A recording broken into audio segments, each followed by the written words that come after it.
উকিয়া টেকনাফে চলছে ভোটের উত্তাপ, রাজনীতির উত্তাপ। কে হচ্ছে উকিয়া টেকনাফের আগামীর কর্ণধার? এবারে বাংলাদেশ জাতীয়তাবাদী দল বিএনপির হয়ে শাহজাহান চৌধুরী দানাশীষ মার্কাই উকিয়া টেকনাফে লড়ে যাচ্ছে। অন্যদিকে বাংলাদেশ জামায়াত ইসলামের প্রার্থী নূর আহমদ আনোয়ারি, তিনি দাড়িপাল্লা প্রতীক নিয়ে ভোটের মাঠে লড়ছে। উকিয়া টেকনাফের জনগণ এবারে কি অভিজ্ঞতাকে কাজে লাগাবে নাকি নতুনত্বকে তারা বেছে নিবে? আমার পেছনে থাকা স্ক্রিনে যদি আমরা দেখি, সেক্ষেত্রে উকিয়া টেকনাফের দানাশীষ মার্কার প্রতীক আলহাজ শাহজাহান চৌধুরী, তিনি অভিজ্ঞতায় ভরপুর।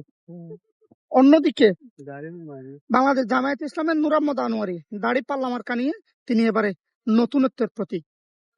কে হতে যাচ্ছে আগামী উকিয়া টেকনাফের কর্ণধার? কে হচ্ছে আগামী দিনের উকিয়া টেকনাফের জাতীয় সংসদ সদস্য?